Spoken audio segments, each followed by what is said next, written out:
हामीले देख्न सक्छौँ कि द रिलेसन चाहिँ यहाँ मार्कस स्टोनर नेटिभिटी इमेज र यो अशोकन पिलरको रिलेसनहरू चाहिँ इन एन ओपन स्पेस जुन अहिले हामीले भिजिबल देख्न सक्दैन त्यो चाहिँ यो पिक्चरबाट देखाउन खोजेको भने यही कुरालाई गएर चाहिँ यो एक्सकभेसन सकिने क्रममा चाहिँ अब यो भएको हाम्रो आर्कियोलोजिकल रिमेन्सहरूलाई चाहिँ प्रोटेक्ट गर्नुपर्छ भनेर एउटा टेम्पोररी भनौँ न जस्ता लगाएर कन्क्रिट प्याड्सले मेटल पोस्टले चाहिँ यो खालि एउटा पानीबाट बचाउनुपर्छ भनेर एउटा टेम्पोररी सोल्युसन दिएको खालको भयो। अनि मैले पढेअनुसार चाहिँ त्यहाँ हुरी पानी आउँदाखेरि पहिला बनाएको स्ट्रक्चर चाहिँ सर्टेन पार्ट चाहिँ भत्केर फेरि अलिक ठुलो भनौँ न त्यो प्रिकास्ट कन्क्रिटहरूको स्ट्रक्चर राखेर चाहिँ फेरि यसलाई बनाउने क्रम भएको थियो। अनि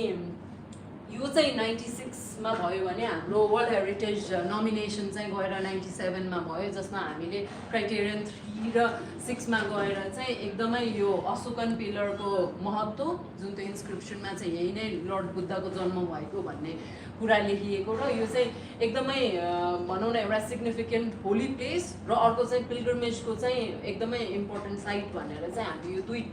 दुईटा क्याटेगोरीको अन्तर्गतमा चाहिँ वर्ल्ड हेरिटेज इन्स्क्रिप्सन गर्यो, जसमा अशोकन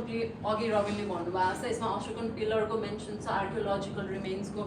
मेन्सन पनि छ, तर पर्टिकुलरली मार्कस स्टोनै भनेर चाहिँ त्यस्तो मेन्सन भएको छैन। अब यो इन्स्क्रिप्सन भइसकेपछि 97 मा यत्रो ठुलो रिसर्च भइसकेपछि यो भनौँ न एउटा मौर्यन टाइमको टेम्पल्सहरूको पनि लेयर्स देखिसकेपछि यो चाहिँ ठुलो उपलब्धि हो भन्ने हिसाबले पनि सायद गभर्मेन्टले चाहिँ यो हाम्रो आर्कियोलोजिकल रिमेन्सलाई चाहिँ हामीले भनौँ न भिजिटर पिलग्रिम्सहरूलाई चाहिँ भिजिबल गराउँ, यसलाई नछोपौँ भन्ने एउटा खालको डिसिजन र त्यसलाई अब कसरी प्रोटेक्ट गर्ने भन्ने खालको कुरामा डिसिजन आइपुग्यो। तर जो यो जापानिज बुद्धिस्ट फेडरेसनको एक्सकभेसन टिमले यो काम गर्दाखेरि जब यो कुरा भयो कि यो चाहिँ भिजिबलै राखौँ न त, यसलाई चाहिँ के प्रकारले छोपौँ न भन्ने कुरा गर्दाखेरि उहाँहरूको रिपोर्टिङमा पनि के भनेको छ भने यो आर्कियोलोजिकल रिमेन एक्सपोज गर्दाखेरि चाहिँ उहाँहरू चाहिँ त्यति उहाँहरूको कुरा चाहिँ के थियो भने यसलाई चाहिँ हामी फेरि छोपौँ किनभने रियलिस्टिक नहुन सक्छ कि, किनभने यसमा चाहिँ 3टा कुरा उहाँहरूले मेन्सन गर्नुभएको छ होइन। किनभने अहिले पनि हामी अन्डरग्राउन्ड वाटरको कुराहरू गरिरहेको हुन्छ, सो द साइड चाहिँ अलिकति सल्टी फ्लिम्जी ग्राउन्ड भएकोले सायद यो चाहिँ अनरियलिस्टिक हुन्छ कि हामीले लङ टर्म कन्जर्भेसन गर्न सक्दैनौँ कि भनेर एक्चुअली यो चाहिँ पहिला नै यो काम सुरु हुन अगाडि नै उहाँहरूले मेन्सन गर्नुभएको थियो। अर्को त कुनै पनि एउटा संरचना बनाउँदाखेरि त्यसले सायद रिमेनिङ वरपरको आर्कियोलोजिकल रिमेन्स जुन अन्डरग्राउन्ड छ जुन एक्सकभेट भएको छैन त्यसलाई पनि अफेक्ट गर्छ कि भनेर सेकेन्ड पोइन्ट राख्नु भएको थियो भने अर्को चाहिँ यही आर्कियोलोजी यसरी एक्सपोज गरिराख्दाखेरि चाहिँ हामीले भोलि फ्युचरमा यसको यो स्ट्रक्चरको कन्स्ट्रक्सनमा पनि कन्स्ट्रेन्ट्स आउन सक्छ होला, पनि मेन्टेनेन्स गर्न पनि गाह्रो हुन्छ कि होला कि भनेर उहाँहरूले चाहिँ यो कन्सर्नको साथ चाहिँ गभर्मेन्टसँग नेगोसिएट गरिरहेको थियो कि बढी गरे हुन्थ्यो कि एक्सपोज गरे हुन्छ भन्ने यस्तो खालको कन्भर्सेसन चाहिँ एक्चुअली यो आई थिङ्क अर्ली 2000 मा भइरहेको थियो। अनि अघि रविले देखाइहाल्नु भयो कि अब त्यो कुरा गर्दै गर्ने क्रममा चाहिँ एउटा स्ट्रङ स्ट्यान्ड भइसकेको थियो कि यो हामी भिजिबलै गर्छौँ किनभने यो आर्कियोलोजिकल हिसाबले एकदमै इम्पोर्टेन्ट हामी चाहिँ भिजिटर्सलाई देखाउने पक्षमा नै भएको हिसाबले धेरै डिस्कसनहरू भयो। अघि रविले भन्नुभएको छ 2000 मा reactive monitoring mission world heritage इकोमसको आयो, अब कसरी अगाडि बढ्ने त, किनभने अफकोर्स स्टेट पार्टीले कुनै एउटा डिसिजन लिँदा त्यसमा सपोर्ट गर्ने हिसाबले पनि होला डिस्कसन्सहरू चाहिँ भयो यो कसरी अगाडि बढाउने भन्ने कुराहरूमा। अनि जुन क्रममा चाहिँ I don't think it was a design competition but certain टिम्सहरूले चाहिँ यो वर्कआउट गर्न थाल्यो के पोसिबिलिटी हुन्छ भनेर। अनि त्यही गर्ने क्रममा चाहिँ यो इन्टरनेसनल टेक्निकल मिटिङ्सहरूबाट चाहिँ एटलिस्ट यो 8वटा अघि फेरि रविनले अघि राखिसक्नु भएको थियो कि यो 8वटा कुरा चाहिँ ध्यानमा राखेर डिजाइन गरौँ न भन्ने कुरा भयो। तर यो 8वटा अहिलेको हिसाबमा यो पोइन्ट हेऱ्यो भने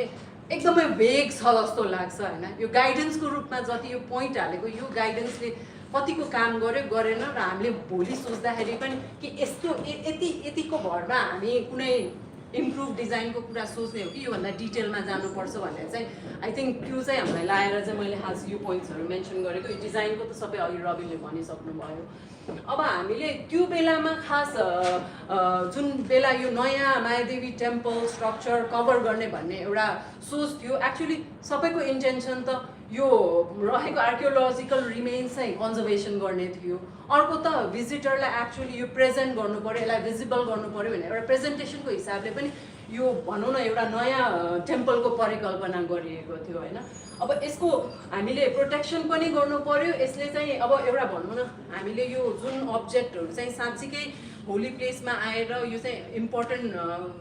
पूजा गर्न खालको अब्जेक्ट हो भनेपछि यो पिल्ग्रिमेजको एक्सेसको पनि कुरालाई चाहिँ ध्यानमा राखेर यो नयाँ संरचनाको परिकल्पना गर्ने कि भन्ने हिसाबमा चाहिँ सुरु भएको प्रोजेक्टमा चाहिँ के भयो भने यो जब यो फाइनल डिजाइन भयो जुन चाहिँ एक्सेप्टेबल भनौँ न एउटा जुन कुरा चाहिँ अलिक यस्तो ढङ्गले जाउँ भनेर अघि रविनले भन्नुभयो जस्तै आइओई टिमबाट जुन प्रेजेन्ट गरिएको डिजाइन फाइनलाइज भयो भन्ने क्रममा चाहिँ उहाँहरूले यो यसमा बेसिक कन्सेप्टहरू कसरी राख्नुभयो भने एउटा चाहिँ हामीले यो रिप्रोड्युस जुन पुरानो खालको यो स्टेप्ड एउटा कन्सेप्ट थियो, एउटा टेरेस थियो, धेरै भिजिबली चाहिँ धेरै चेन्ज नगरौँ, पुरानो जस्तै भन्ने हाम्रो जुन एउटा चलन पनि छ नि त्यो कन्सेप्टलाई पनि अलिकति इन्टिग्रेट गरेर डिजाइन गरौँ भन्ने हिसाबमा हेरियो भने यसमा चाहिँ अब प्रेजेन्टेसनको हिसाबमा ग्यालरीहरू बनाएर सबैतिर जति त्यो ब्रिक आर्कियोलोजी खोलेको थियो त्यो सबै हेर्ने मौका चाहिँ पाओस् भन्ने हिसाबले पनि एउटा ग्यालरी डिजाइन भएको थियो भने अर्को एउटा कन्सेप्ट चाहिँ के थियो भने यो फर्याङबाट माथि गएर माथिबाट चाहिँ एकदम हामी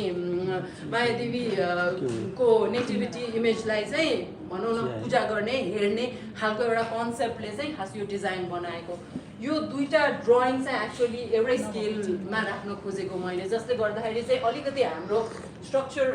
स्केलमा भन्ने हो भने चाहिँ जुन अलिकति डिजाइनमा भन्दा पनि हामीले सक्दो पहिला जस्तै हाल्न खोजेको छौँ भन्दा अलिक स्केल चाहिँ एक्चुअली क्वाइट ठुलो भएको छ, जसले गर्दाखेरि एक्चुअली हाम्रो साइटमा पनि अहिलेको एक्जिस्टिङ टेम्पल चाहिँ to some extent design complement हुन्छ भने स्केलमा चाहिँ एक्चुअली धेरै ठुलो बनेको छ होइन। अनि यो तपाईँहरूले यो तलको इमेजमा पनि देख्न सकिहाल्नुहुन्छ। अब यो डिजाइनको कुरा त भयो, हामी यस्तो भिजुअली यस्तो बनाउँछौँ, लेआउट यस्तो बनाउँछौँ भन्ने कन्सेप्ट त भयो। अब हामी त एउटा एकदमै इम्पोर्टेन्ट आर्कियोलोजिकल साइटमा काम गरिरहेको थियौँ। अब यहाँ त अब ठुलो स्ट्रक्चर बनाउने भन्ने बित्तिकै यहाँ इस्यु के आयो भने सबैभन्दा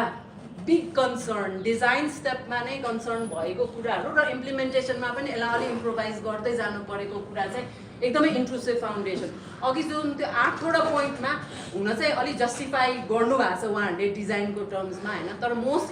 इन्ट्रुसिभ भनेको नै यो फाउन्डेसन थियो होला, जसले गर्दाखेरि चाहिँ यो अलि लामोसम्म डिस्कसन्सहरू पनि रह्यो भन्ने चाहिँ कुराहरू मैले पढ्न पाएँ यसमा चाहिँ। अनि यो पहिला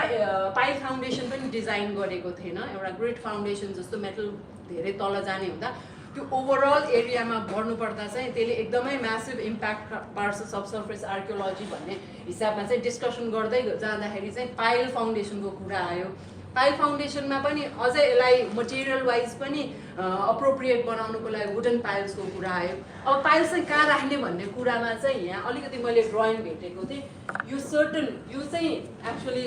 को सरले करेक्ट गर्नु होला, यो चाहिँ पुरानो आर्कियोलोजिकल ट्रेन्चेसहरू विदिनमा नै सकेसम्म त्यतिमा नै इन्टिग्रेट गरौँ भन्ने हिसाबमा चाहिँ यसरी पाइल्सहरू बनाएर सो मेन फाउन्डेसन त्यसमा बनाएर यसको माथि चाहिँ मेटलको बेस बनाएर त्यसमाथि चाहिँ हामीले कलम उठाएर त्यसको माथि चाहिँ रुफ स्ट्रक्चर बनाएको भनेर चाहिँ पढ्न पाएको थियो। यो फोटोग्राफहरू चाहिँ सबै एक्चुअली आई थिङ्क जीवराज सरले 2003मा नै यो प्रोजेक्ट सकिने बित्तिकै धेरै कन्ट्रोभर्सी पनि थियो, धेरै च्यालेन्जेसहरू पनि थियो, पोलिटिक्स पनि थियो। So he wrote a book on this. अनि त्यसबाट चाहिँ एक्चुअली मैले यो इमेजेसहरू निकालेर राखेको। जस्तै कि यहाँ एउटा कन्सर्न 156 पाइल गर्दाखेरि यहाँ ड्रिल गर्दा इस्यु हुन्छ भनेर सो त्यहाँ कन्भर्सेसन चाहिँ भएको थियो पहिल्यैदेखि अप्ठ्याराहरू थियो कन्भर्सेसन्सहरू चाहिँ भएको थियो फाइल गर्दा पनि अगरिङ गरेर सो द्याट रिमेनिङ आर्कियोलोजीहरूलाई त्यति अफेक्ट नगरोस् भनेर सो डिस्कसन नभए जस्तो चाहिँ लाग्दैन धेरै डिस्कसन भयो तर अब अभोइड गर्न नसक्ने धेरै कुराहरू पनि यसमा आइपुगेको थियो जस्तै कि यहाँ एकदम माथिको तल्लामा मान्छे जाने भन्दाखेरि आई थिङ्क यो लोड टेस्टदेखि लिएर सबै यिनीहरू पनि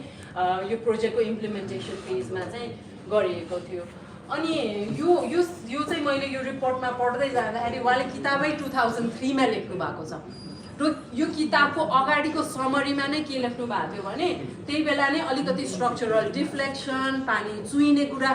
लाइक एउटा भिजुअली यसले ऊ मात्र नगरेर यहाँ स्ट्रक्चरल इस्यु चाहिँ फर्स्टमा नै आइसकेको थियो कि केही त्यसलाई चाहिँ अब जस्तै कि बोल्ट राम्ररी नलाएर भनेर रिजनिङहरू पनि दिनुभएको छ तर इम्प्रुभमेन्टहरू चाहिँ लाइक त्यो बेला नै सर्टन इस्युज विदिन यो स्ट्रक्चर चाहिँ देखा परेको यहाँ देखिन्छ जुन चाहिँ अब त्यसपछि गएर 2004, 2004, 5, 22मा यो जहिले पनि यो नयाँ बनाएको टेम्पलले के चाहिँ इम्प्याक्ट गरेछ त हाम्रो भित्रको आर्कियोलोजी बनाएको कारण was to protect the archaeology हैन र एउटा पिल्ग्रिमेजलाई पनि एक्सेसिबिलिटीको हिसाबले हामीले यो बनाएको थियो तर त्यसले पोजिटिभ इम्प्याक्ट गरेको छ कि नेगेटिभ इम्प्याक्ट गरेको छ भनेर चाहिँ बारम्बार हामीलाई क्वेसन पनि गर्ने गर्थ्यो हामीले बारम्बार सक रिपोर्ट पनि लेख्ने गर्थ्यौँ र यहाँ बारम्बार एक्चुअली रिएक्टिभ मोनिटरिङ मिसन्सहरू पनि आएको छ होइन अब जहिले पनि यो कन्सर्न चाहिँ आर्कियोलोजिकल रिमेन्स हाम्रो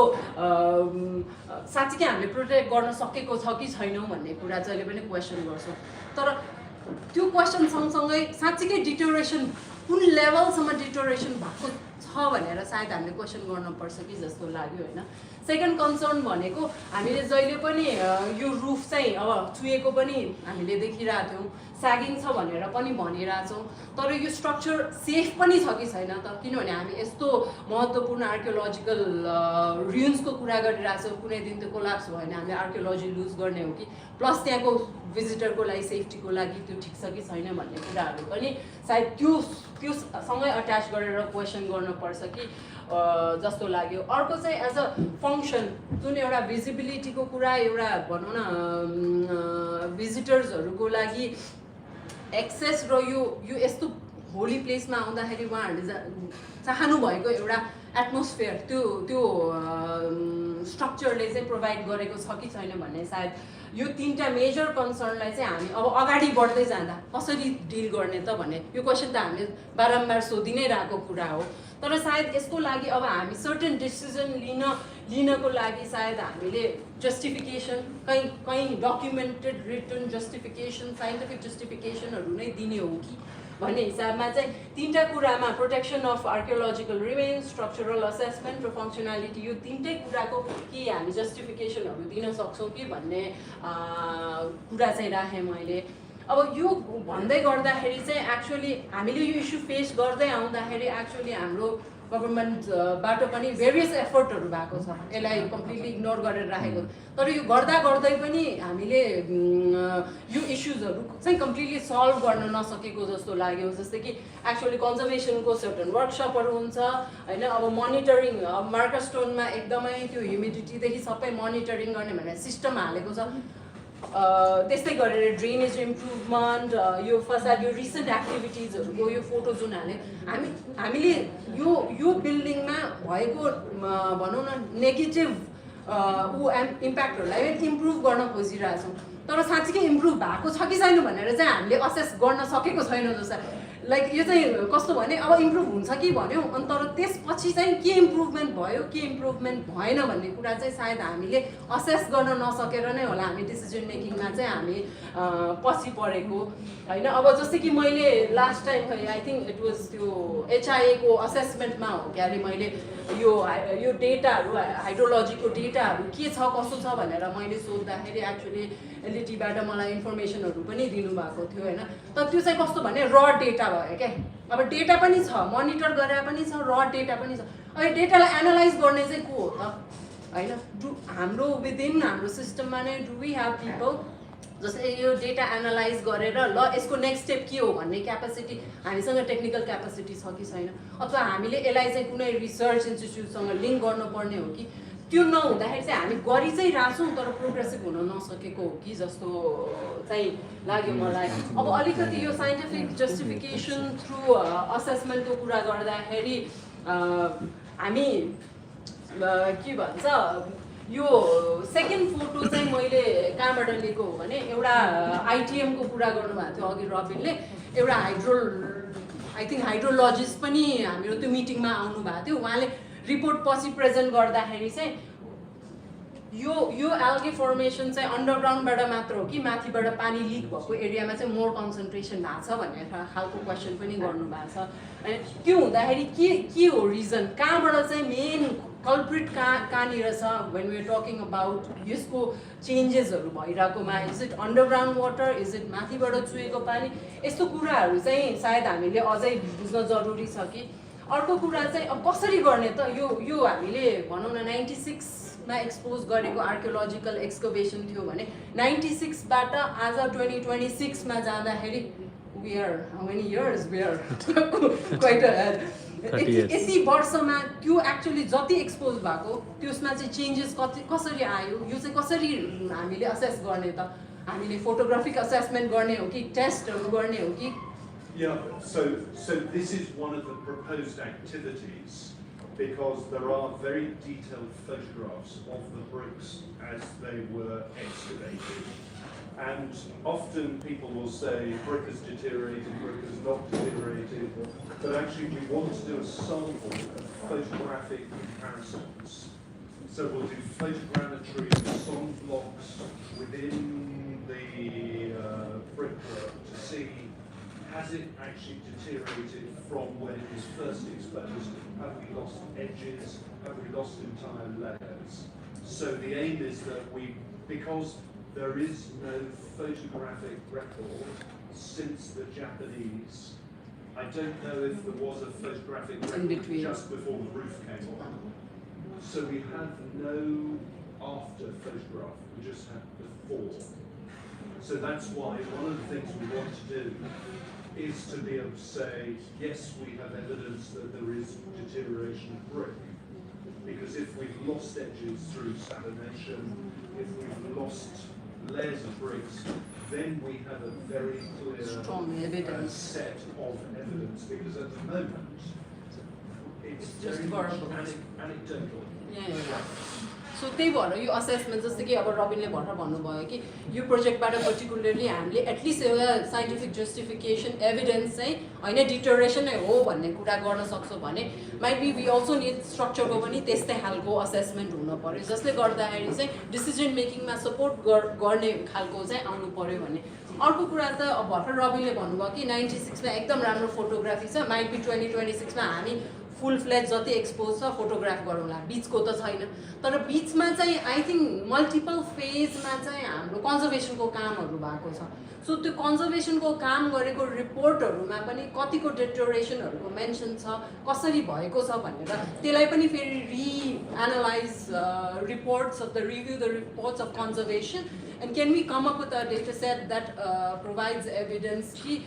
यो deterioration भएको छ अथवा भएको छैन, we don't know, it will come at the end of the project that we will know. So these are just few ideas हामीले अब कसरी assess गर्न सक्छौँ होला, किनभने जहिले पनि हामी गर्नु पर्यो भनिरहेको बेला अब यो प्रोजेक्टबाट हामी एटलिस्ट कन्जर्भेसनको हिसाबमा त हामी गर्नै पर्यो भन्ने हिसाबमा what would be the next step भनेर पनि यहाँ आइडेन्टिफाई गर्न खोजेको।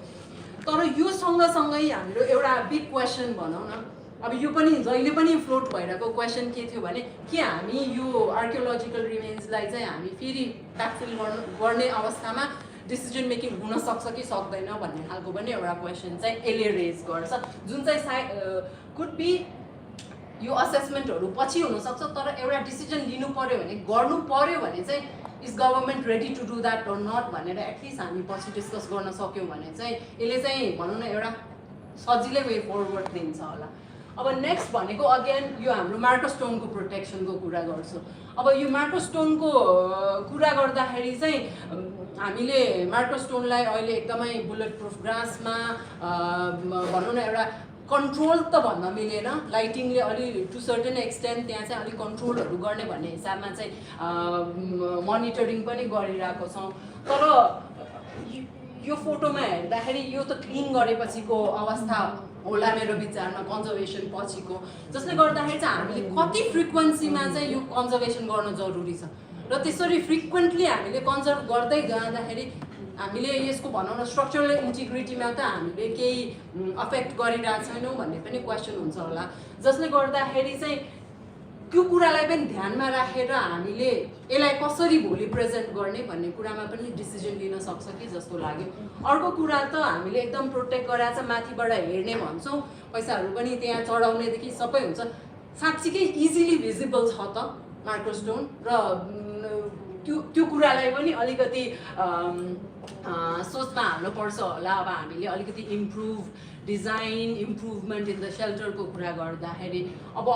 यो पोइन्ट चाहिँ मैले भनिसकेँ हामीसँग मोनिटरिङ गर्ने पनि सर्टन हामीले एउटा सिस्टम हाले पनि त्यो मोनिटरिङले दिएको रिजल्ट हामी कति महिनामा हेर्छौँ किन हेर्छौँ त्यसबाट नेक्स्ट स्टेप के हुन्छ भन्ने कुरा नै हामी फिक्स गर्न सकेनौँ भने त त्यो मोनिटरिङको केही भ्याल्यु नै भएन होइन एटलिस्ट त्यसलाई कुनै रिसर्च युनिटसँग लिङ्क गर्यो भने चाहिँ might it will give a positive impact अब यसमा पनि त्यही कुरा हुन्छ यो त एकदमै deep under deep how low is microstone I really don't know the exact. Below ground level. From the outside ground level, it's quite. And do I understand it correctly, Robin, that it was always with all the temple structures that has been excavated of various historical layer, it was pretty on the center and it was always underneath, kind of. Because it was excavated, it's in brick, which means it's not relating to the earliest of the temple structures. It seems to have been moved in antiquity because if I remember, it was associated with fragments of tunar. Yes. In the same portion as fragments of tunar. The problem,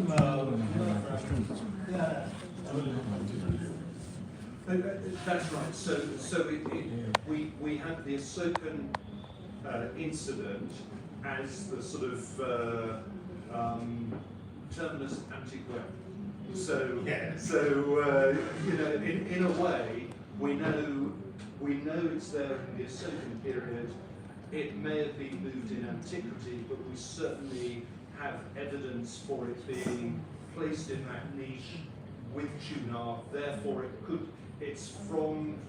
the Ahsokan period onwards.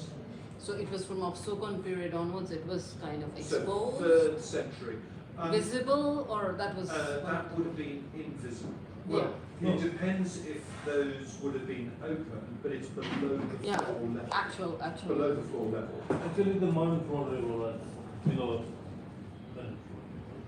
There are different. Yeah. There are continuously construction and reconstruction. Floor level. See, probably during modern period, it was the focus of the worship. Then, just very close to the supposedly the tree spot, the two space. We have evidence. Scientific evidence. In subsequent period, it was buried and. Yeah, in subsequent period it was buried is what I also. So very interestingly, as you have mentioned that it is within the same sanctum 2 meter grade throughout the history. Yeah, so it was always that center of this. So might be that if we have that concept and also like trying to make it the center in terms of this concept or a design, it could be something interpretation. अब अब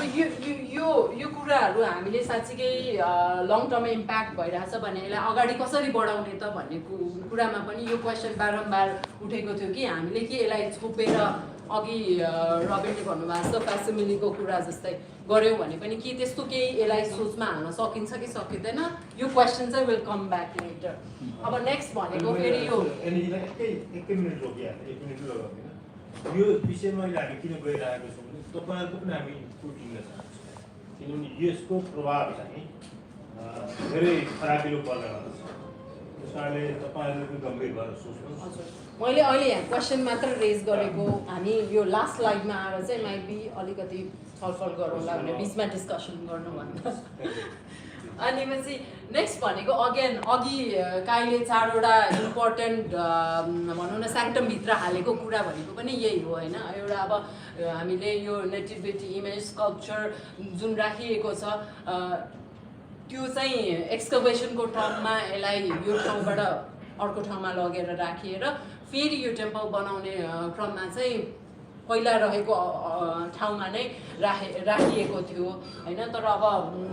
अनि यो पनि visible होस् भन्ने हिसाबले माथिबाट access गर्ने हेर्ने भन्ने खालको कुरा आई थिङ्क त्यो स्ट्रक्चरल इस्युले पछि त्यस्तो हुँदै गएपछि त्यो होल कन्सेप्ट नै जाँदाखेरि अब हामी यहाँ भित्र जाँदाखेरि खास हाम्रो यो नेटिभिटी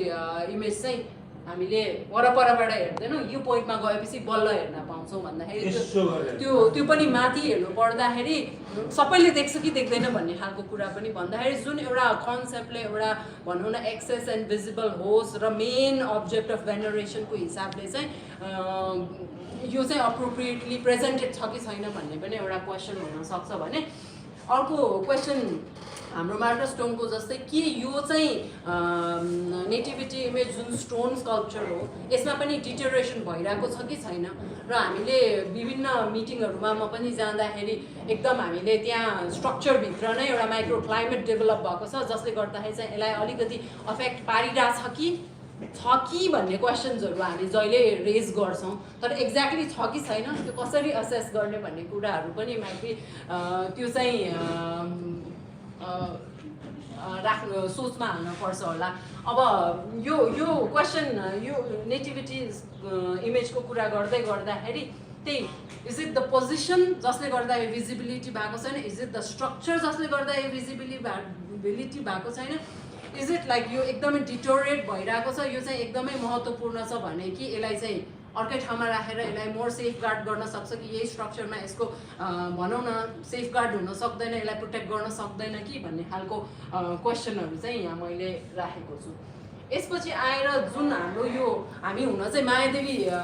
सेल्टर टेम्पल सेल्टरको कुरा गर्दाखेरि पनि अर्को महत्त्वपूर्ण एलिमेन्ट हाम्रो यो विदिन द साइट भनेको अशोकन पिलर रहेको छ जुन चाहिँ अब यो एक्सकभेसनको कुरा भयो। यो चाहिँ I think it was 60s को फोटो हो जसमा चाहिँ त यहाँ देख्न सकिन्छ कि कस्तो कन्डिसनमा छ। ओभर द टाइम चाहिँ एक्चुअली यसमा कन्जर्भेसन वर्कहरू चाहिँ बारम्बार भइरहेको छ, तर कन्सर्न पनि के छ भने चाहिँ यहाँ चाहिँ एकदमै धेरै एउटा त पोल्युसनको कारणले गर्दाखेरि यहाँ इम्प्याक्ट परेको छ, अर्को दोस्रो भनेको एकदमै एक्सट्रिम घामको टेम्परेचर डिफ्रेन्सेसहरूले गर्दाखेरि पनि यो चाहिँ त्यो क्र्याक्सहरूदेखि लिएर यो स्ट्रक्चरलाई नै ओभर द टाइम यसले चाहिँ भनौँ न हामीले लुज गर्न पर्ने सम्म कन्डिसन हुनसक्छ कि भन्ने क्वेसनहरू छ होइन। तर यो के फ्याक्टरले कसरी इम्प्याक्ट पारिरहेको छ भनेर might be through reports we might have to do more भनौँ न जस्टिफिकेसन्सहरू निकाल्न सक्छौँ होला भने हामीले अब